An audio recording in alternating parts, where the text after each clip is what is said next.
boom, Section 10, bonus pod, Walker Buehler in the house.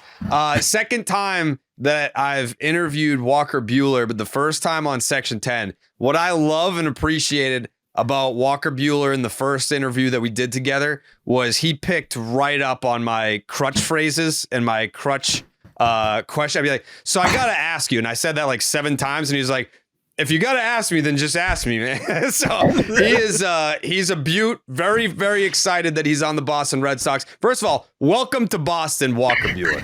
Thank you. I put on my white and green. It's not Red Sox colors, but it's Celtic. So we got white and green at least going. There you go. Setting up the winning precedent is what I love. I'm going to throw you another compliment. Many times we see athletes, specifically in baseball, where they play for a historic franchise, a winning franchise, they leave in free agency or they get traded. You'll see them put out like a statement or an Instagram or whatever, and it's very heartfelt to the organization that they played for, rightfully so. But then they won't even like acknowledge the new team that they're going to yet. Like, not to name any name, Gleyber Torres, like he signed with the Tigers and just wrote this fucking love story to the Yankees and like didn't even say like, all right, let's go Tigers. Like he just was like, man, this sucks that I'm not a Yankee anymore. You know, you said goodbye to your Dodger chapter and then you were like, Boston, let's fucking go. Like you leaned into it heavy. How much thought did you put into that when you decided it was going to be the Red Sox?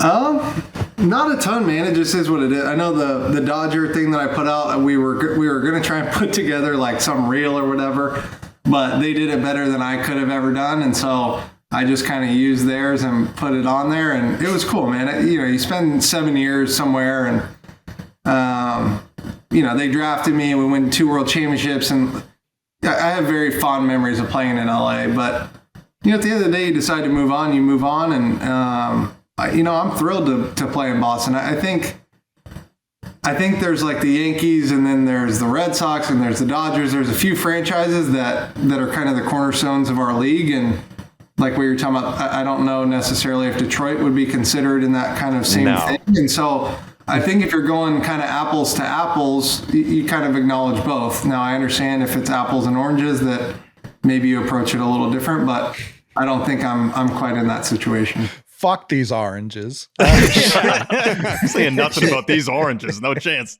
You have many former teammates now that have played in Boston. Yeah. Did you consult any of them before choosing the Red Sox? Did any of their stories maybe give you pause about choosing the Red Sox, or how many stories got you excited about choosing the Red Sox? No, I mean, honestly, I think what was interesting is the Red Sox were one of the first teams to call. And weirdly, I think when we're talking about that group of teams, you kind of end up playing for one of them, right? And we've obviously had a lot of crossover with LA and Boston.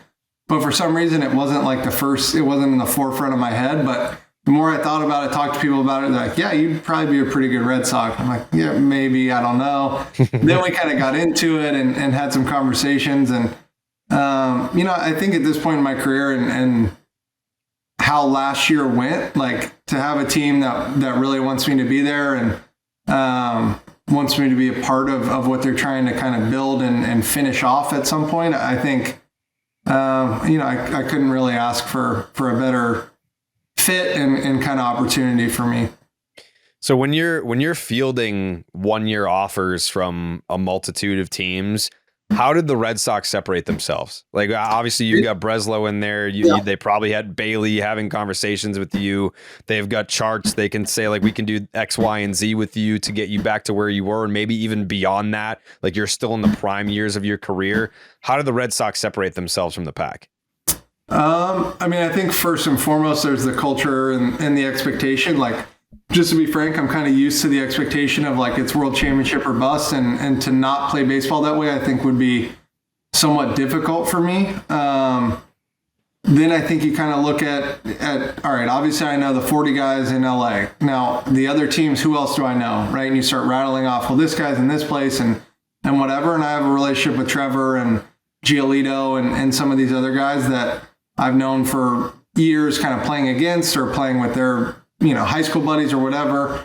And so it just ended up like that was the place that I wanted to be. And you know, I'm from Lexington, Kentucky, man. I'm not an LA guy. I learned to love LA and you know, enjoyed our 7 years there. Our daughter was born there, all that kind of stuff. But at the end of the day, the East Coast is where I'm from. And, you know, I spent a little time up there in the Cape Cod League and kind of enjoyed it. And, you know, it just kind of made sense. I ended up, you know, if you kind of look back, when I was at Vanderbilt, we had like 10 guys from Boston on our team in my 3 years there. And some of those guys are my favorite guys that I've played with. And, yeah, it worked out. It felt like the right thing. And, you know, I said it the other day, like, I hope I'm good enough this year that I get to stay in Boston the rest of my career. Which I love, by the way. I mean, like, you know, you just want coming off a World Series with the Dodgers and signing with the Red Sox a 1-year deal. And you're like, I want to fucking retire here, dude. Like this, people love that. I love that. I may absolutely hate it in 2 months. I don't know. But I'm gonna tell you right now, dude. On the like, table.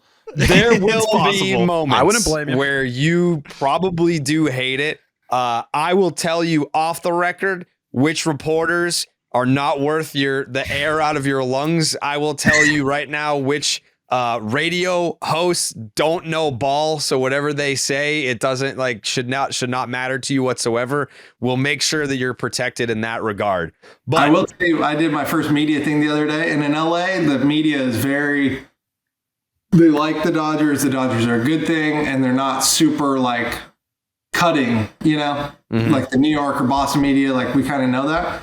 And so we did the first media thing, and I'll give my answer, and then I try and say something like a little cutesy or funny or whatever. And I tried on every single answer, and I got 0 smiles. So my kind of media training is gonna have to restart. But well, listen, it's also January and it's freezing, so that's also people aren't trying to laugh right now when the wind chill brings it we down got to like 6 inches -9. of snow here. It's freezing here too, dude. That's true. Kill for snow.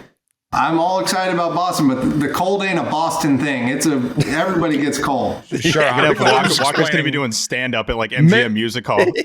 Middle of the summer, we got a nice like 7-game lead. People are going to be dying at those jokes is more what I'm saying. Nice, nice 82. You'll have meat out of the palm of your hand. Yeah, January, not the time for laughing. They asked me about the World Series. In 18, I said I was scared shitless. No change in emotion. Nothing. I chuckled. I'll put my hand up. I listened back to it. It was funny. But you see what I'm saying? You try and do that thing, kind of get them on your side a little bit, and I don't think I won anybody yet.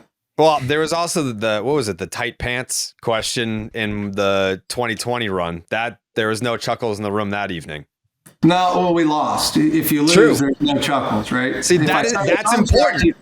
If I sign and I'm coming, you think that's kind of a chuckle situation. Right. Like that is important to note, is that the Red Sox are life or death in this market. If you're winning, everything's going great. If you're losing, no time for chucks. There's no one's yucking and chucking in the Red Sox. I mean, when Walker had one of his best outings of all time in the 2018 World Series, we were chuckling all year. It was chuckles from start to finish. Yeah. And then obviously that night wasn't chuckles, but yeah, if the team's crushing, then you'll be fine. Yeah. Fair. What did you remember about because I know you guys came back in 2019 you were here. 2023 you guys were here. 2018 you were here, obviously for the World Series. I've still never thrown a pitch in Fenway. Yeah, that's no crazy. Fenway innings. Yeah. Did you get to explore the city at all in your couple weekends that you've spent here? No. So 18 we come for the World Series. We're staying in a hotel. The hotel workers are on strike, so that was one of the big things I remember. Yep. Get those wages we were up, here brother. for maybe 3 days before we played. We did the mall that we could walk to from there. I think it's like downtown, close to the stadium, kind of. Yep. That was kind of what I remember. And then we played. I actually didn't see a single pitch of Game 2 of that World Series because I was flying back to LA on Alaska Airlines, carpet seats, no TVs. So I didn't see a single pitch of it. Yeah. Then we had that game, and then we never went back to Boston. I think in, 19 you said maybe? 19, yeah. It was the summer of 19. So it was like right after the All-Star break. So we had the All-Star game, and then I drove home from Cleveland to Lexington. We played the first game. I flew up that afternoon. got in, went straight to Fenway. It was like 3 games, then we were out of here. So I haven't really explored it really at all outside of Cape Cod, just kind of being there playing. But yeah, that's like the closest kind of thing I got. When I did my physical, I went to a steakhouse, Abe and Louie's or something like that. Oh yeah, yep, very good. We know the bartenders there very well. We can, we can get that tab picked up real quick. Yeah, I sat at the bar. It was great. There's one place, I know Steve has a question, but before we move on from restaurants, there's one restaurant that I have to take you to. It's a Boston staple. Okay. And I know that people are going to be upset that I call it a Boston staple, but people identify it with Boston. It's the KOWLOON, and the KOWLOON. It's the mecca of Chinese cuisine. When you see Can you spell that for me, please? KOWLOON, KOWLOON. Correct. Okay. Yeah, I thought you were going to say the go 99. COW, but Nope. KOWLOON. If you see it, like you're probably thinking like, oh, Chinese restaurant. It's probably like a small little thing. It's bigger than the White House. It's a large place. Large place. Yeah. You sure walk is. it. It's an experience, like the food's great. The drinks are great, but the ambiance, the environment is great. And it's kind of what, like if you say hypothetically, you came to Boston, well, you're going to be here for the Fan Fest, right? Yep. So when you come for that, let's just say hypothetically, you ended up at KOWLOON, you took a picture outside of the KOWLOON, people would go nuts. People would go bonkers and be like, oh shit, like he's already one of us. He's only been here for a month and he's already one of us. I will tell you the biggest hang up about Boston for me, I eat no seafood. I eat nothing that swims. I eat chicken, pork, beef, bison. That's about it. Come on down. Have some Saugus wings. Have some Saugus wings. Figure out some lobster roll alternatives or whatever the thing is. Clam chowder alternatives. I'm born and raised Boston. I hate all seafood as well. People look at me like I'm insane, but it's super survivable. We're gonna have to get on a text thread. For sure. For sure. But how much you hate seafood, that's it. Listen, get ready to learn buffalo chicken calzone, pal. If that's, I promise you haven't had a good one of those until you've got.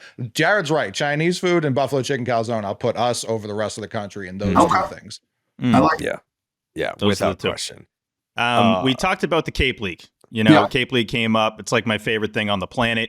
So you have pitched for the Red Sox before. That has happened. What was that experience like? Because that was, I think at this point, 11 years ago. I'm looking up the game logs, and I probably was at these because I go to the championship with my dad all the time. You got playoff MVP, 0 earned runs and 2 appearances in the playoffs there for Yarmouth Dennis. What was that experience like for you?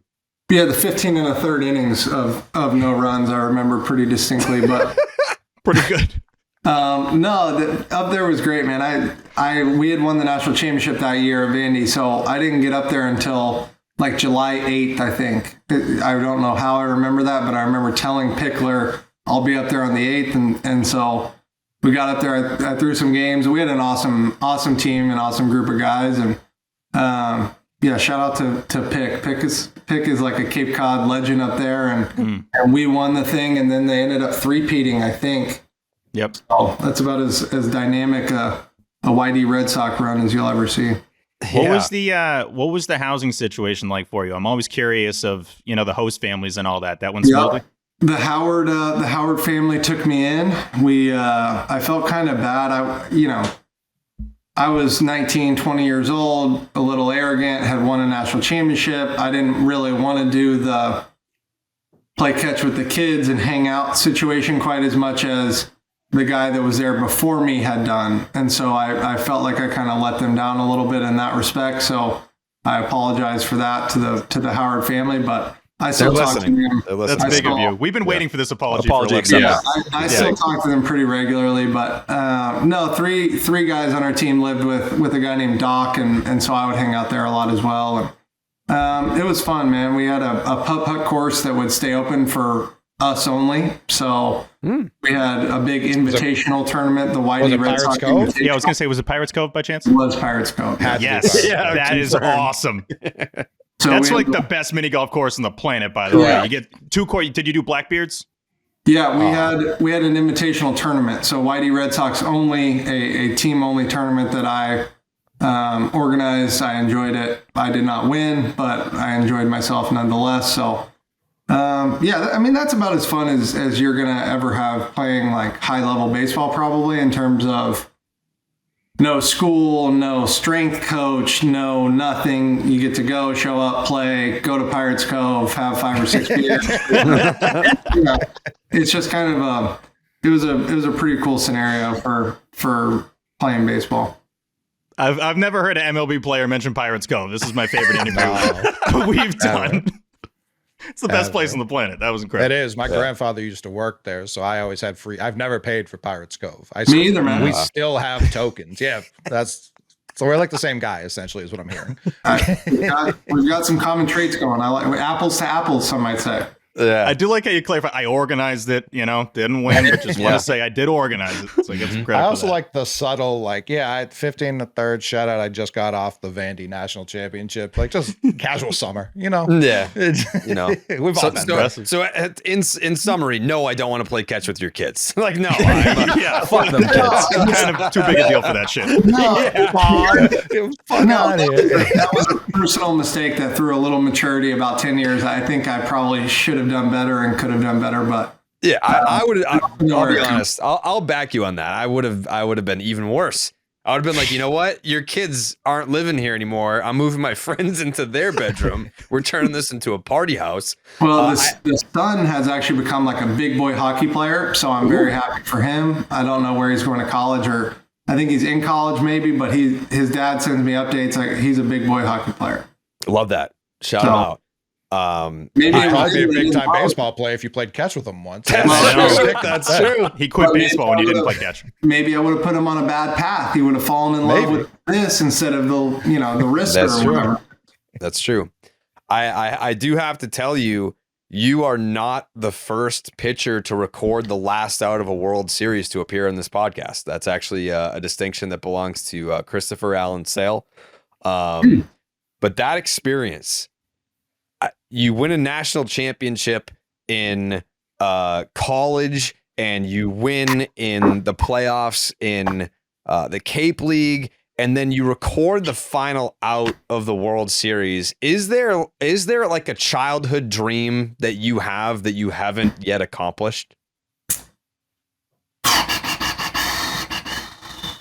No, I mean, honestly, I you know what, I talked about it earlier today, was the only thing that's better than getting the last out of a World Series, I think, would be getting the first and the last out. So that's like the only frontier I kind of got left in terms of like singular things to happen. Sure. So yeah, I mean, I think that's the goal now, but no, the win in the save club is pretty cool. I think there's like 4 guys in that group, if I'm not mistaken, that won a game and got a save in the same World Series. So, being a little skinny kid from Lexington, Kentucky, that one's about as big a feather as I'll probably ever have. So I don't know the whole story. I kind of just know the gist of it. But like, did you to be able to pitch in the final inning of the World Series? Did you lie to someone to be able to get into that spot? Like, what's the full story there? I lied once I was already in the bullpen, but I didn't lie to get out there. Okay, all right. So walk me through this.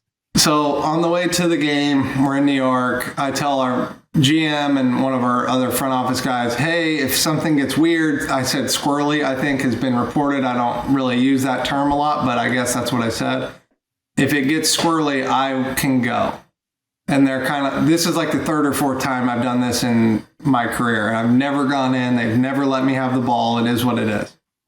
But you got to do it. It's kind of like a peacocking thing if you're a starting pitcher, like, hey, if you all need me, I'm good. Yeah.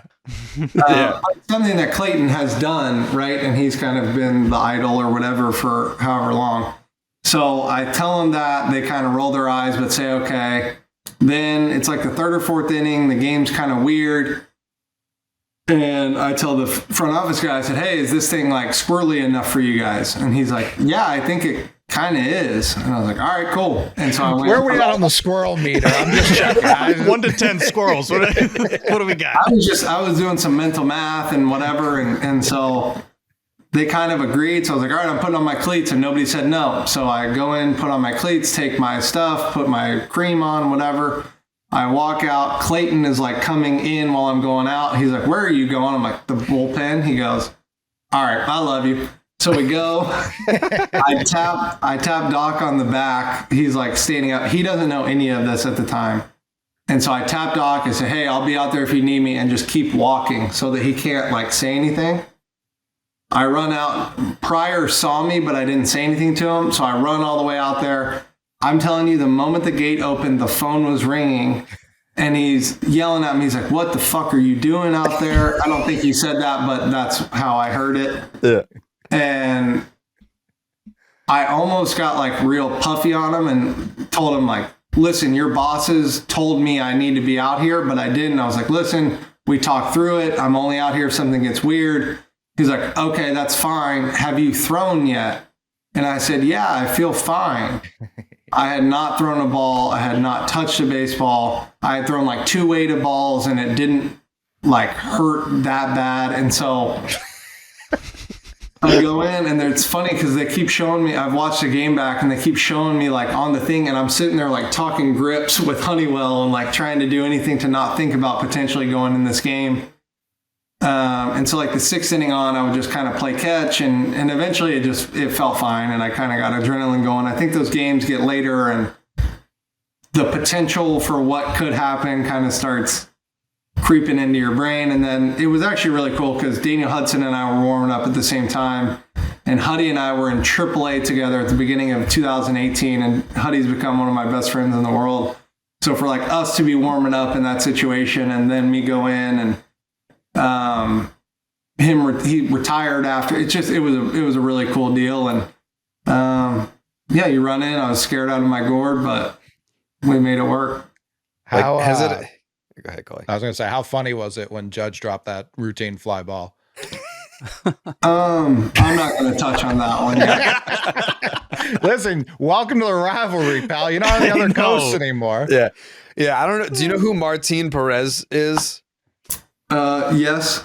Yeah. And, so like we had him him on in 2020, and he just a lefty that was really good with Texas like 2 years ago. Yeah, the All-Star team. All-Star Texas recently, I think with Pittsburgh. Pirate legend, yeah. Yeah, he was with the Red Sox for not even like a few months. We had him on and we were just like, so bro, like what's your favorite movie? And he was like, honestly, fuck the Yankees. Fuck them. Fuck this guy. Like we didn't even ask him about the Yankees. It had nothing to do with the Yankees. It had nothing. The question had nothing to do with the Yankees. And he's like, you know what, guys? Fuck the Yankees. Love that. I'm not gonna play. I mean, like I feel like, you know, you're coming in here with like some scalps here. Like you took out the Yankees in the World Series. You recorded the final out. Has it occurred to you yet that you're going to be signing photos of the final out for essentially the rest of your life? Like that moment? Yeah, I talked to Oral Hershiser about that. That was a big reason I wore the jersey. I said, I think I can sign these forever. I think I'm good, kind of financially. And he was like, yeah, you're good. And so I think, that's going to be a big one. I'm trying to get it. So everyone has it from the back. I like the one from the front. I posted it at one point and it says like, who but WB son? Not everyone really understood that when I put it on my Instagram, but the sign says who but WB Mason, but they got the perfect angle where the M and the A are gone. So it says who but WB son. I like that one. It's about as cool a photo as I've ever gotten of myself. Love that. How did the Hershiser thing come about? Because when I saw you wearing the jersey, I'm like, that's not Mitchell and Ness. Thumbs up. That's not Mitchell and Ness. That's the jersey. So it was his game-used World Series jersey? He had 2 of them. So, we have a few jerseys or whatever. He has one of them in the Hall of Fame, and then that was the one that he kept. So I pitched against the Mets. I'm literally sitting in the clubhouse after I pitch. It's like the 7th inning. And one of our marketing guys is in there, and I'm like, hey, if this thing goes 7, I'm going to start. I want to wear his jersey to the field, but I want the gray one. I don't want the white one. I want the gray one because he closed out a game 7 in New York against the Mets in that jersey, right? That was kind of the idea. So we called Fanatics. They didn't have them.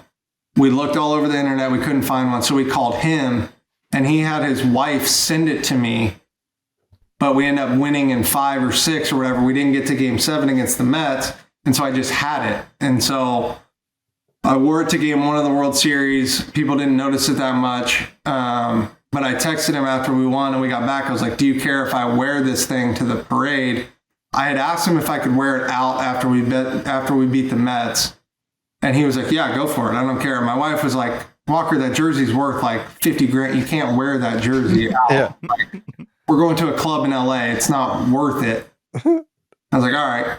So then the parade comes and I'm like, I think I want to wear this jersey. Because I don't like I never keep the shirts or the hats or whatever. I don't have any of that stuff. It's not my thing.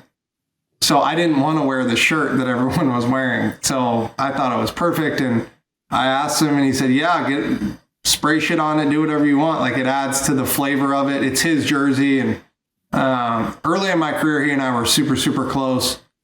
When we were traveling, COVID kind of changed everything, but in terms of like how he traveled and stuff. But yeah, we used to sit at the bar every once in a while and have a few drinks and talk baseball. So, Kirsch had Sandy and some of the, all this stuff, but Oro was kind of my guy. And, so yeah, it was kind of a cool kind of nod to all that. And then, another cool picture they got was him in my jersey watching all that stuff. And so it was kind of a cool little storyline, but something that was also pretty cool for us. What did the Hall of Fame take from the final? Just my glove. That's it? Only my glove. Yeah, I ripped everything off and was like, y'all take whatever you want. And they just said, we just want the glove, which is fine. The glove actually this year was pretty cool. I was pretty fired up about it. So you got to get the jersey or something. I feel like more than the glove there, right? Well, they took like pieces from everybody, right? So they kind of built this whole thing. The display they did was pretty cool. And you and I were talking about shoes the other day. The logo on there is the SB logo, except it says Nike WB instead of SB. So yes, that one's kind of identifiable a little bit. Yeah, I always have to like check myself when I talk sneakers with actual MLB guys, because I'm used to talking sneakers with my buddies from home, and I'm like, yeah, like you should see my sneaker wall, like it's sick. And then Walker's like, yeah, dude, I have like 6,000 pairs of sneakers. Like, you're not going to impress me, dude. Like, you're like sick fucking Blazers, my guy. Hey, I seen some good options on your tweet the other day. Yes, you did. You did. Like, that's how we got started on it, because I was tweeting about how I was trying to track down a pair of, like, I wear 1s and 4s. I was like, I'll take any pair of Nikes that match the City Connects. And 20 minutes later, my guy's hitting me up with 7 options to go with like the yellow and blue. I also forgot the Nuggets 4s, which would work as well. Yeah, like there's a few different pairs that play. So like I've got options. But like, so when did you get started with your sneaker collection? Like, who got you into it? Everyone has the person that gets them into it originally. Yeah. So, my dad was into them, but very limited. Like, he would research and like find the pair that he wanted, right? He played like rec league basketball and he always wanted to have like a cool pair. So I remember, I forget if it was the 15.5s or something. There was this weird Jordan model that he had. They were white with like a black bottom. It might be the 18.5s. It's like a weird model they did, but he wore those and gave them to me when I made the team, like the middle school team in 8th grade. Fast forward a couple of years, my dad was in Miami when they did the stadium-only release of the Dwayne Wade Jordan shoes. Yeah. They had like a hole in the side. Yeah, the circle. Yeah. Mm-hmm. Yeah, and he tried to buy them for me, but he could only get a size that fit him miraculously. And they didn't fit me, so he ended up keeping them. But I always was kind of into this like hunting shoes thing and like getting this one pair, right? Yeah. Fast forward a little bit, you go to Vanderbilt, we get all this shit all over the place. We have shoes everywhere. Then I sign with Nike. I have a good first year, and then like you start getting merch money and you start getting kind of paid and you start getting to design your own sneakers. And so, or not sneakers, but cleats. And so I always did them off of shoes. Like, Nike's done this shoe, it looks cool. I want my cleats to look like that. And so I started using dunks a lot. And so the SB people found out that I was doing all dunk stuff. And so then I just started getting all these dunks because I was like probably one of the only guys that literally takes like Nike shoes and makes my cleats look like them. A lot of guys will just take a pattern or colors or whatever. I'm trying to like recreate shoes in cleat form. And so I've talked to Nike. I want them to like do a behind the scenes of how we all do those SMU cleats or the PE cleats, because, you know, these basketball players get the Bookers are like some of my new favorite shoes, right? I think the shoe's great, but like he has 15 colorways already and we don't know what any of them really mean. But a couple of them, they have these stories about them. Like if we could get 10 big leaguers to explain their new cleats, I think it would be so cool. So that was kind of like the whole origin of it. But for me, it's always been cleats and shoes kind of going together. My whole dream is like, I want my cleat and what I wear in the dugout to be the same shoe. Yeah. Yeah. And like, what I want is for baseball players to have sneakers that look like their cleats. Because I mean, I get wanting to have like, oh, like my Walker Buehler Nike cleats, like these are cool and like the colorway is sick. But how many, like I'm not wearing cleats anymore. Like I play in a charity game once a year. Like I'm not buying cleats anymore. I have like the same Mother's Day New Balance pair from like 2019. But yeah, like I want, like I think like Frankie Lindor might have a sneaker. Yeah. Trout has a sneaker that no one's ever heard or seen. Yeah, they're like turfs. Yeah. Yeah, like that's Harper what does. I want. Like I want like MLB guys that are passionate about sneakers to design their own sneaker and then put it out. Like you're going to sell way more sneakers that way. I agree. Let's take one pause and edit this, and I'll go grab these, and you'll be like, okay. All right. We interrupt this interview with Walker Buehler to talk about our favorite sponsor in the whole world, and that's Blue Moon. Trades, free agency, roster cuts, baseball season feels so far away, but excitement is already building. Blue Moon gives you a dose of ballpark nostalgia without even being at the park. In fact, Blue Moon was born in a ballpark at the Sandlot Brewery in Denver, Colorado. Its bold flavor, bright explosion of color, and iconic orange slice ritual guarantees a one-of-a-kind beer experience that is perfect year-round. T, if you could drink a Blue Moon with one player on the Red Sox, who's it going to be? Tristan Casas. How about Walker Buehler, who we're interviewing right now? How about that? Him too. Him first. Okay. From its refreshing flavor with Valencia orange peel for a subtle sweetness and hints of coriander, Blue Moon Belgian-style wheat ale is a one-of-a-kind beer that's made brighter. It's carefully crafted and full-flavored with refreshing notes and a smooth, creamy finish. Why strike out with the same old beer when you can get something that's one of a kind? Best served with its signature orange garnish to showcase its beautiful hazy color. A beer this good only comes around once in a blue moon, but you can enjoy it all off-season long. Make winter weather feel like spring training. Blue Moon Belgian-style wheat ale is a one-of-a-kind every time. Get Blue Moon delivered by visiting get.bluemoonbeer.com/Jared to see your delivery options. That is get.bluemoonbeer.com/Jared. Blue Moon, made brighter, celebrate responsibly. Blue Moon Brewing Company, Golden, Colorado. No, so we're talking shoes in. We can go now. Yeah. We're talking cleats into shoes, shoes into cleats. The LA guy comes in here, starts directing. These were my cleats a couple years ago. So it took a bunch of approval to get like the backward swoosh. Yeah. But so this is actually coming out soon. It's like the new Travis Scott. They're like, but they teased them a long time ago. And so I made my cleat off of it. And then that's that SB thing I was talking about. Yeah. Very cool. But then we did the blue one. And then my buddy in LA, Dom, the shoe surgeon, built me the same shoe. Oh. But the craziest part of them, so he did these ones. He made a pair for my wife too. The coolest part of them, so we have the pitcher's toe thing, you know? Yep. So he built a fake one onto the shoe just to like recreate the cleat. So like that's what you want. Yes. Yeah. That's nasty. So like, Are you? I'm sure the thought has crossed your mind, but how into that idea would you be versus like I know that like you know if you're a baseball player you want to design cleats, but how into the idea of designing Walker Buehler Nike sneakers would you be? So I have asked Nike just for my charity stuff. I've asked them to so they make X amount of my cleats every year. I've asked them to do like a full size run in terms of how much that would cost me so that I could actually sell them as cleats. I wouldn't make shoes. I would make cleats. But just so like this year I'm doing the reverse Grinch Kobe's as one of the cleats. So I'm doing all red with it. Instead of a black swoosh, we're going to do like a navy swoosh with the green lacing. And so we'll see what they can do on the patterning. But like I want them to make my pairs and then make me 200 pairs and I can sell them for my charity or whatever. Like I've always kind of been into that idea, or like these limited city release stuff. Like I think that's like the coolest thing that Nike used to do that they don't do anymore is kind of these local, like my first year we sold like 2 different pairs of Walker Buehler cleats on Nike ID. Like they were just already a pattern or whatever. And I don't know, I guess they didn't do very good, but I thought that was like the coolest thing ever. So that would be like a really cool thing for me. We said it when you walked away. We got to get you to talk to Concepts, which I'm sure you're familiar with. They're a Boston-based company. Yeah, so Dom knows them and put me in touch with them, so I'm excited to go.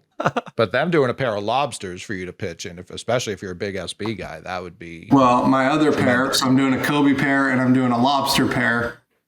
So what happens is you have to design them early enough to get them in spring training. Like the lag time is pretty long. And so I had to make one pair without any team. I had to make them team neutral. So I did a white with silver lobster, but Nike really didn't do the lobster part of it. What I'm going to do is have custom bands made with whatever team color I ended up picking. So it's a white cleat, silver swoosh, but I'm going to have blue or red or whatever kind of bands made to cover the toe, so it looks like the lobster dunk, but I could have done it for any team. Sure. So that was my way of going neutral. I presume you're tight with Justin Turner, right? Obviously. Yeah. So when he was here, he did some custom Wally cleats that were just like next level good. Wally on cleats looks awesome. I think Tanner Houck's done it as well. We talked before. Right? What's up? That's the green guy, correct? Yeah, that's the green guy. Yep. The green guy. 100%. They call him Wally the green guy.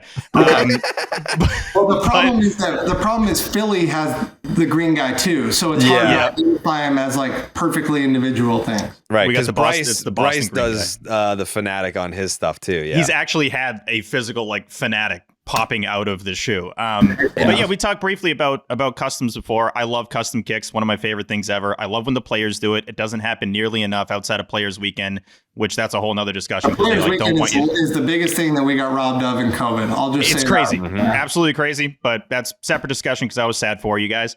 Would you get into the custom cleats game? I know you're talking about, like, it's really cool. You're doing like a next level thing and making sneakers that are kind of like cleats. I never even heard of that before. Would you do the custom cleats, and have you thought about doing it before? No. So the problem is, like, I'm weird with cleats. If I don't get the loss, I will keep the same cleats home and road. So I'll have 2 pairs going. If I get a loss, those cleats go away. I'll never wear them again. They're dead to me. So the idea of painting them, then if it starts going good, then the paint starts coming off. And I don't want to go on like a 10, 12 game run, hopefully, and have shit falling off my cleat. Not be looking fresh. Yeah, that's fair. Okay. That does make That's sense. The reasoning. Yeah, okay. I didn't know if you were going to do them either way and then maybe like auction them off, because you're such a cleat guy and such a kicks guy. We did some for my charity event a couple years ago. I did like a golf shoe that was painted. But a lot of that stuff, man, like if it's my charity event or like a certain game, like I'm not super sentimental, but like stuff like that I think is really cool. And so I just built this thing in the gym. I have like one shelf going all the way around the gym, and that's where like all my buddies' cleats that are signed and my cleats I'm going to have like every year. And I've made sure to save like 1 pair brand new of every cleat I've made. So those go up on stuff like that. Do you have a favorite piece of memorabilia that you've collected yourself? Like not something that, you purchased? Yeah, I have 2. What is it? I have a pair of Kobe 6s. They're blue. They were the All-Star ones. And I painted in the swoosh because I had to have a swoosh on them. They're like a weird Kobe where there's not really a definitive swoosh on them. They were the LA All-Star ones is what they're called. I painted those. I sent them off, had them made into cleats. Then I pitched in the World Series. Kobe Bryant came into the clubhouse, signed them for me. Ooh. And so I have those. Those are up there for me. And then kind of from the same game, actually, I have a giant picture of me walking off with Sandy Koufax clapping. Yep. And he signed it, wrote, unbelievable evening, here's so many more, or whatever Sandy Koufax would write on something like that. So this is World Series Game 3, right? Yeah, both of these situations happened then. Yeah. But the coolest thing, I asked Sandy to sign this giant picture, and he kind of understood it, and he was like, I'll sign it for you. And I'm like, okay. And he goes, if you sign one for me. And so it was kind of that's why it's so cool to me.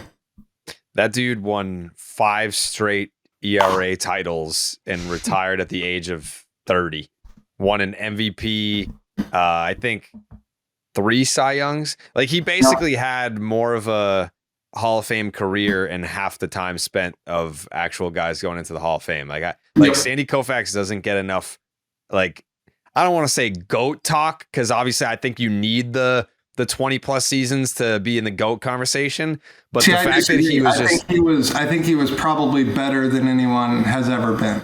Like, his peak, to me, if you're comparing peaks, then he's in the GOAT conversation. Yeah, but even the peak thing, like, I listen to like the Rogan stuff and whatever, and he talks about the MMA version of this, and like at any one time, who was the best ever? Like, he talks about BJ Penn a lot in that kind of breath. Like, I think Sandy is that version of it. It's like, it wasn't that long, but when it was in that time frame you're talking about, there was no one better, maybe ever, even in 3 years, right? Like, Kersh had 3 or 4 years that would rival what he would like. And Kersh has now done it. That's why there's this, like, Kersh is probably the greatest left-hander ever. It just is what it is. Mm-hmm. But there's different ways to look at it, man. Like, the key was as good as there probably ever has been. He just didn't do it that long. Right. Does that mean somebody that did it longer was ever better than he was?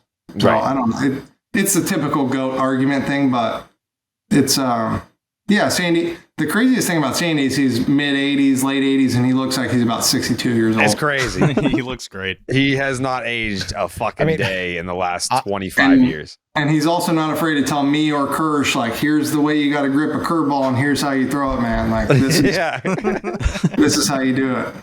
Yeah. Entourage had an episode about, like, selling his jersey after he died, potentially off of a rumor. That was like 20 years ago. Yeah, right? Yeah, that was forever ago, and he's still not too worried about it. No, not even mildly concerned about it. Who do you consider to be your favorite teammate at the big league level, but you cannot pick Clayton Kershaw, if that's the answer? Ooh. Would it have been? I don't think he's been my teammate of every game I've ever played in the big leagues, and I think it's hard to kind of him and Austin Barnes, and we were all really close and kind of had a group. But I think I would look at it a different way. Brent Honeywell was up there for me. We had him with us this year, and I was struggling really bad all season, and I had gotten back from Florida, and the All-Star break comes around, and I get back to the team, and trade deadline and all this stuff kind of happens, and we ended up having Honeywell, and he's from Georgia, and we got along pretty quickly, and as we kind of went through the season, he became kind of, you have like teammates and buddies, and then you have like guys that like, oh, we're going to be friends kind of forever. And he was one of them. Muncy basically cut like a drunken WWE wrestling promo about how awesome Honeywell is. He wasn't on my radar basically until Muncy did that. And then Dallas Braden took over from there, and he was like, this dude is the X Factor. Like, he hammered it for the rest of the playoff run. Yeah, well, that's what I was talking about. When I was in the World Series, I was talking grips. I was talking to Honeywell. So he's going to come up here. I'm going to teach him a cutter, I think. So that'll be good. No, Joe Kelly's up there. I rank them kind of, I have like my guys that I'm going to be friends with forever, and then I have like my top 5 guys I would want to get in a bar fight with. That's kind of like how I think of it. Mm-hmm. Joe Kelly's in there. David Freese is in there. I have some ones that I won't discuss. They're a little controversial. Machado is in there. He and I were really close, but he wasn't in that thing a lot. Like the team relationship with him and me and his relationship is a little different. Mm-hmm. Russell Martin would sneak into that conversation in terms of the bar fight list. So take that for what you will. Matt Kemp would get in there as well. Matt Kemp, like that was a hell of a cameo in 2018. I think he took Sale deep in that World Series. Yeah, he did. It almost hit him in the thigh. I know I didn't explain. I did explain when I was kind of like prepping you for what you were getting into for the interview. I said we do have a baseball nerd on here who's dying to ask you about all of this. XFIP, Sierra, fucking. I'm looking around at the Zoom Savant. screen, and I'll take one guess at who we're talking about. Damn, Jesus Christ. I wasn't even getting that nerdy. I promise you. After every single one of your starts this year, he's going to be tweeting about your FIP and all this shit, the baseball savant red zones and everything. So go ahead, T.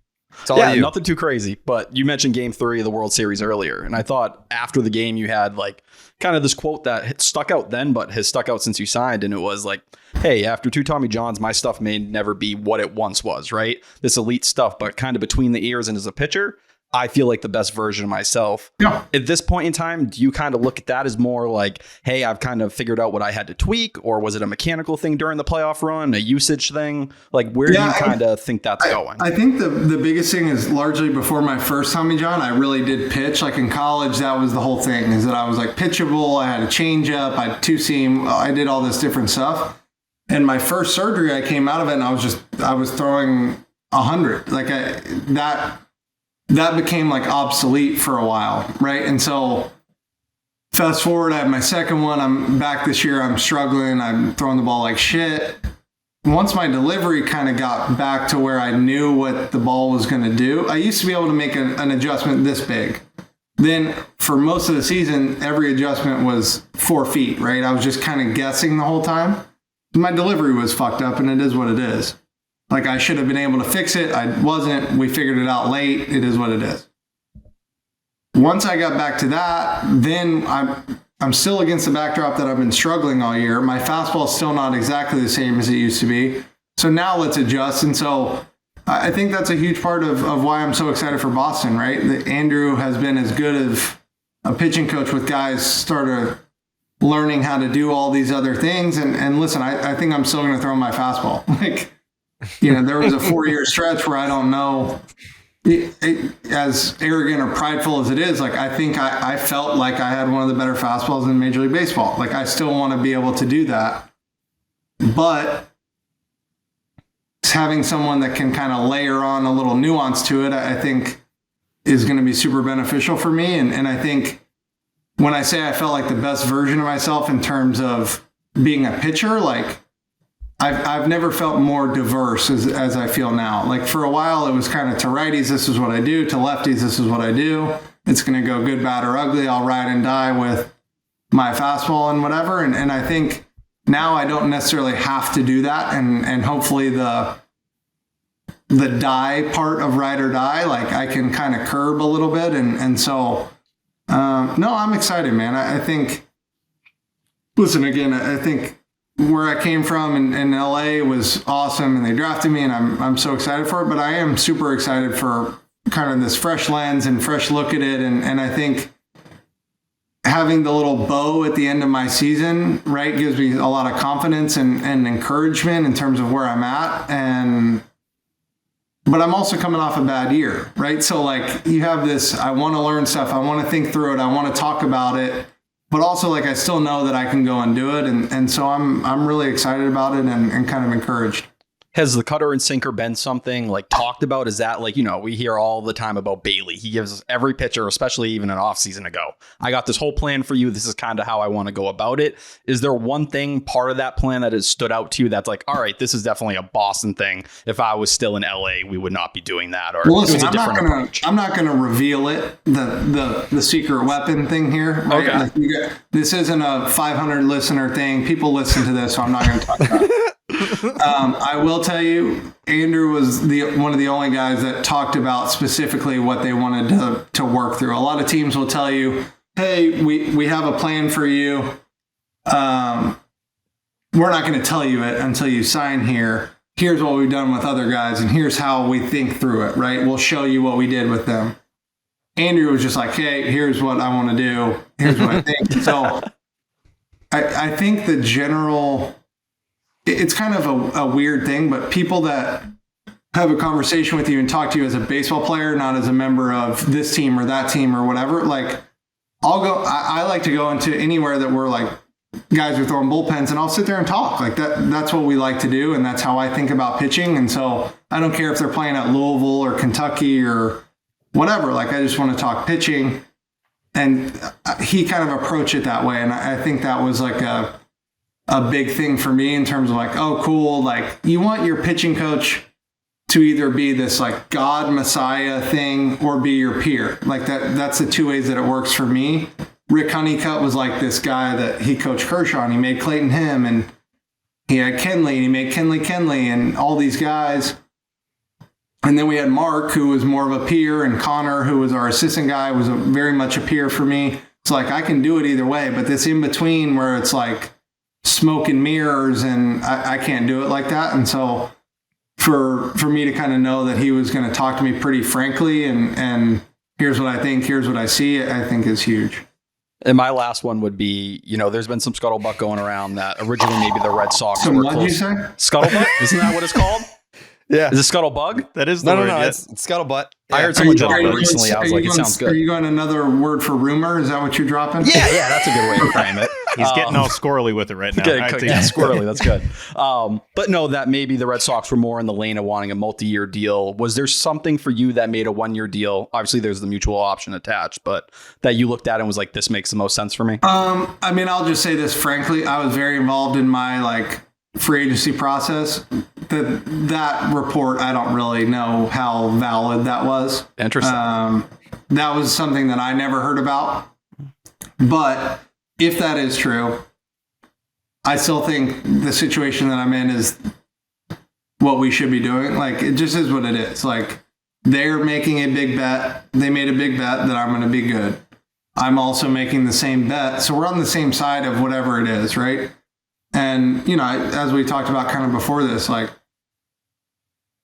if I'm good here and everyone wants me to be here, then I'll be here. Like, it is what it is. And the financial stuff will take care of itself. And the 3, 5, 7, whatever the years are, that stuff takes care of itself later if you pitch good. And so I think all of us, at least in the conversations we've had and conversations with my agents, like, we think this year is going to go well. And that's the plan. And I feel good and ready to go do that. And honestly, like, if it goes well and it's the All-Star break and we figure it out, right? Like, I've never been I'm not like the most hard pressed of like, I'm going to go and,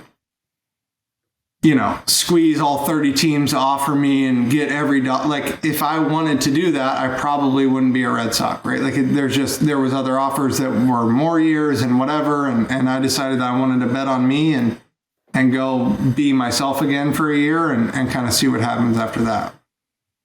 After the news became official, how many, if any, Red Sox players reached out to be like, welcome and all that? A ton. Probably 10 or 12, which is, I think, is pretty good. I don't know. Duran, Ref Snyder, Story. Those are all automatic. Yes. Yeah. Yep. Yeah, those are basically the guys that I would expect to be doing stuff like that. Giolito probably was the first person to know I was going to be a Red Sox in the world. Yeah, he's been trying his ass off. Like he wanted Fried here. Like he's trying to get the Red Sox back to prominence. Being a significant piece of it, huh? So is Walker. That's what I like. You had 10 or 12. You had 10 or 12 Red Sox reach out. How many? We know of one that you've reached out to. How many other free agents have you reached out to? How many? Maybe guys under contract still have you nudged to demand a trade? Nobody one guy has reached. I have had conversations with 2 right-handed hitters about becoming Boston Red Sox. Yeah, there you go. Yeah, there's They are both out of my hands. There's nothing I can really do about it. Well, let me ask you this: as someone who pitches to people who hit with different hands, are people making too big of a deal out of the left-handedness of the Red Sox, or is you're a righty pitcher, obviously? Do you see 8 deep lefties that go fuck, or do you see like, oh, lefty righty? That actually is more thinking for me. Yeah, I mean, so not to talk about LA all the time, but there was this thing that for a long time we couldn't hit left-handed pitching. Like, it was just you want these rosters to be constructed in a way that, like, you can kind of cover all your bases, but also like there's something to you throw as many lefties as you want. Like when you throw a righty, you lose. Like, so you know what I mean? Like there's this, do you want like 50 rifles? You want one cannon? Like that kind of thing. Listen, balance is what it is. Different people look at lineups different ways. And as a starting pitcher, for me, it's more about strengths and weaknesses. And do I throw this pitch well or that pitch well? Like I think I'm pretty side neutral. So righties and lefties largely are similar against me. Before this year was, so take that out. It is what it is. But like for most of my career, I've been pretty side neutral, and I feel like I can get lefties out. And I like the pitch mix that I throw to lefties better. So I don't think it's as easy as just right, left, right, making all that work. But you also, the balance isn't just right and left, and the balance is kind of guys that get on, guys that get them in, guys that hit homers, all that kind of stuff. And so kind of above my pay grade, but there's definitely two right-handed hitters that want to be Red Sox that I have spoken to. Same, almost daily. Just trying to just fucking make this happen. You might have more influence than me at this point in the city of Boston.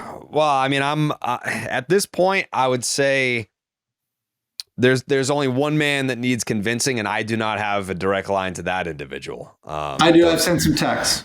I'm talking about the money man over here. Yeah, the guy that's cutting your check now. I don't have a direct line to him. Although some people have said that. Can call him. There you go. Yeah, so we're trying. The effort is being made to at least get one. Some people even want two, right-handed bats to come on over to Boston at this point. I know we've already taken up a bunch of your time. I wanted to ask you how your experience in LA, how you think that has prepared you for what lies ahead in Boston. Because I think you have, in talking to guys, plenty of guys who have played here, I think you have an idea of what you're walking into. But how do you think your experience in LA prepares you for what your chapter in Boston will be? I mean, I think largely like where I'm from is a big thing. Like my personality is probably largely more Boston than it is LA. I don't know that for sure. We'll see in the next. Do you use your directional when you take a turn when you drive? What do you mean now? The blinker? I don't know what you guys call it. I don't know if blinker helps. Yeah, what do you call it in Kentucky? A turn signal? All right. They're called directional. They're called blinkers in Boston. They're called blinkers here. I tried to use a word that you might understand, not being from here, and it turns out you don't know either. Blinker, I would understand. Directional is like that's a very abstract thing. Do you know what a rotary is? Like the Rotary Club, that's about all I got. Man, See, all right, yeah, we got. It's a big write hurdle, this down. Write this down. We got to do rotaries. Like a roundabout. Yeah, there you go. Yeah, 100%. Yeah.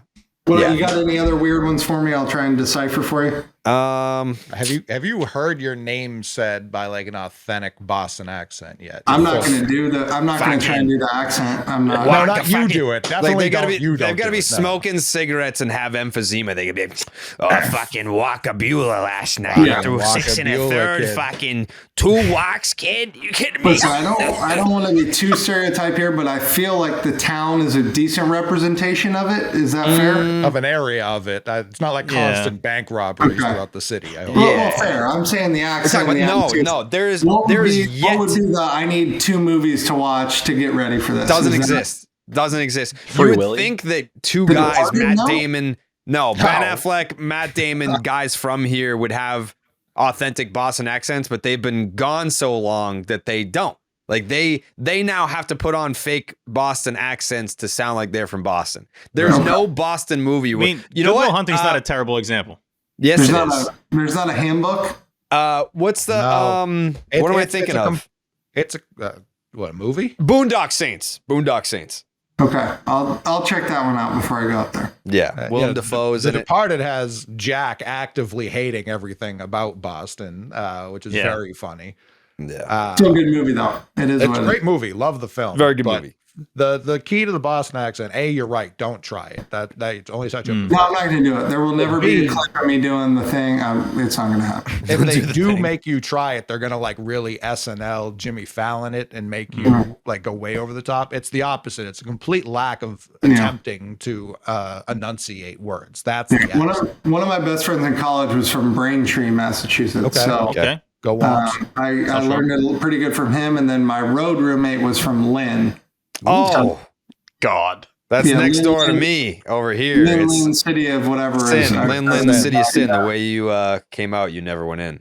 Yeah, I've heard that one before. So I've had some guys around, Yeah.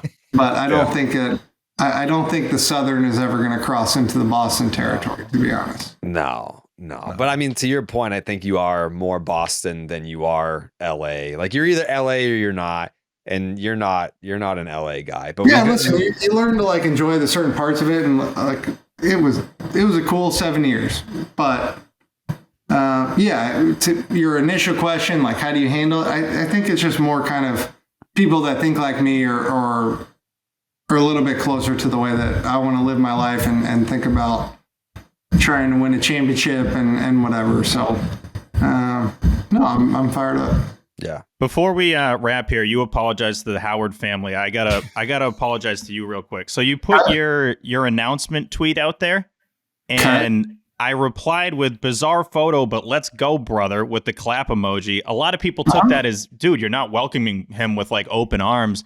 I genuinely have just never seen a player announce their new location with a photo like this. It's basically a painting of you. What was the first off? I apologize if that was a bad reply. What was the thought though behind the photo? How did that happen? No, listen, it's uneducated reply. I'll educate you on the backstory. Cook. Perfect. So, no, there's this guy, you Gonzo Art on Instagram, who I had paint. I showed you guys his shoes off air, but I'll show you the painting. So you see that painting there? Yeah. How it looks kind of trippy or like foggy. Mm-hmm. So if you go and look at this guy's art, he does like super trippy stuff, and I had him paint that. That's Authentic, which was a horse that I owned 1,000th of 1% of through a company called My Racehorse. This is the first. It is what it is. Okay. But he won the Derby. He won the Breeders' Cup. It was just really cool for me to be a part of it, and he won all that in 2020, so we won the World Series. I went to the Breeders' Cup. He won. I was in the winner's circle. It was cool. So I had him paint that. So when I knew I was signing in Boston, I sent him 2 pictures, and I was like, hey, edit these up for me on your computer. And so he did, and those 2 pictures are both by him. Now, the second one that I put out, which is me screaming, you can see the foul pole. There's some details in the back of that photo that you might have not understood. A couple middle fingers there, a little bit. Yeah. It's an interesting shape, is all I'm saying.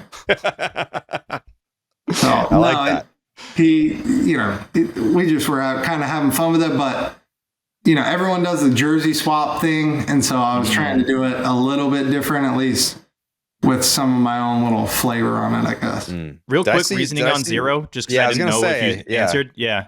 Well, it was 0 or 18, and 18 is the number for Japanese aces. So Yamamoto wears 18. A lot of these guys wear Daisuke Matsudaira. Yeah, the GOAT. Walker Buehler. I tried. There was like 5 or 6 numbers that I liked, and there was reasoning behind all of why I couldn't have it, or guys had it, or whatever. So I asked about 00. I was down to 18 and 00. And then, I'm about 15 or 20 pounds heavier than I was when I first came up. And so the single 0 I thought might be a little slimming. Yeah. I want to say you might be the first in Red Sox franchise history to wear 0. Is that? Can we? No, there's Ottavino, Phillips and Ottavino. Oh, Ottavino. It's a good lineage. World Series champion Brandon Phillips. That dude wore 0? Why do I not remember that? It's the first that dude, Agent 0, baby. Cincinnati Red for a long time when I was growing up. Yeah. Did you ask for 21, and what did they tell you if you did? They said it's not retired, but they don't give it out. There you go. It's basically how it's been. And there was a moment I thought about trying to like get a phone number, make a phone call, see what I could do, but because we dealt with a very similar thing with Fernando in LA, where 34 is not given out, but it's not like no one should ever ask Fernando about that. And so I decided that I would just kind of move forward. Did you ask the Red Sox for 34? No, I did not. Oh. Yeah, can I get 45, please? Yeah, please. Yeah, I'm looking for a zero's cool. It's a nice little single digit, but like, can I get 9? You thinking? It looks kind of like 0. You guys are still you're putting me in a weird spot here because I grew up a Reds fan. I didn't grow up a Red Sox fan. I'm very excited to be there, but you're rattling off numbers here that I don't have the education on yet. Not that I won't have it. It's not that I won't understand it. But you can't do this to me right now. 2 of them you should know, I would say. You should know 45 and 34. Yeah, I mean, I know generally. Yeah. Generally, that's a very yes or no. I kind of know him. Listen, one of them was a former Dodgers pitcher that also played for the Red Sox. Yeah, it's Pedro and Poppy. I know. It is. Yes. There you go. Okay. You know who 8 is? Yeah. Yeah, exactly. Yeah. So then, do you know who 9 is? Yeah, Ted Williams. It is what it is. Yeah. So you've got it. You've got it. I mean, yeah, those are the big ones. Those are the big ones. I've seen the seed out there. It is what it is. It's bullshit, by the way. Oof. Yeah. No, I think it's completely real from what I heard. Yeah. You know the story about Poppy and the metal bat, right? No. He went out there for this is like in like his prime, like when he was hitting 50 something home runs. Yeah. He took a metal bat out there for BP, and even he couldn't reach it. So it's physically impossible. How many feet do they say it actually is? 502. Yeah, which is weird because like McGuire and all those guys were hitting balls that far. At least they told us growing up. Yes. They looked it. Yeah. Balls have been hit farther while we've been alive, further than 502 feet. But I don't believe that the seat is actually 500. If you go and sit in it. Sure. It's that's like 635 further feet. away. Yeah, they say it's like 525, 530. No, it's pretty flat out there too, 502 right? feet. So it's like for the ground. Yeah. Are you worried about how close the bullpen is to the crowd? I know that was a concern. Speaking of Rick Honeycutt, Did you know that story? As an away player, I think it's concerning, but I think if you're in the right uniform, I think everyone should just kind of pat me on the butt and tell me to go get them. You know what I mean? Oh, and they can, and they will. Mm-hmm. Yes. During the 2018 World Series, Rick Honeycutt famously said, these bullpens are way too goddamn close to the fans in the stands. And, they've been there since the 40s. They actually, the bullpens were added. They used to be called Williamsburg because the Red Sox had Ted Williams, and they were like, if we add these bullpens, then he can hit more home runs at Fenway Park. He didn't really ever hit home runs into the bullpen. He would hit them over the bullpen anyway. Like what the Orioles are doing. Bringing it back in. Yeah. Yep. Yeah. Now they're bringing it back in. Yes. But they're not calling it like Santander's Ripkenville. Yeah. Ripkenville. Yeah. No, they're not doing that. Anyways, very excited that you're on my favorite baseball team. This is great. I'm looking forward to seeing a healthy and successful season from you. I will be probably not in touch. I don't want to disturb you at all. So like now, you're gonna have to help me with some golf stuff, and he's gonna have to help me with some restaurant stuff. Yes. So which one, Tyler? Mick. No. Oh, Thank okay, you. all right, yeah, No, you were setting Jared up there. Thank you. I appreciate you, Walker. Thank you for saying it was Mick. Yeah, I'll give you the list of restaurants. I'll give you the list of sneaker stores. Okay. We can go do that. We'll do like a poor man sneaker shopping, like what they do. Yeah, let's do that in spring training. That'd be awesome. Famous people that do that. Yeah, we can do. What was that? What the fuck? Joe LaPuma? Is that his name? Right? Yeah. Yeah. He goes and like sneaker shopping. We can. Yeah, let's make a video where we go sneaker shopping. That'd be awesome. Where the fuck? Where are we gonna go? Walmart? Where's our They got Fort Myers? stores in Fort Myers. Come on now. No, it's all old people down there, man. There's something we could do. All right, we'll save it for I'm Boston. on it. Yeah, we'll figure it out. We're probably gonna do it in Boston. Anyways, you were more than generous. Do it at Concepts. That's a fact. Like Concepts would be. Yeah. Okay. You're more than generous with your time. We very much appreciate it. Best of luck to you. We'll be rooting for you. No, enjoyed it. Thank you, guys. Buenas noches, amigos.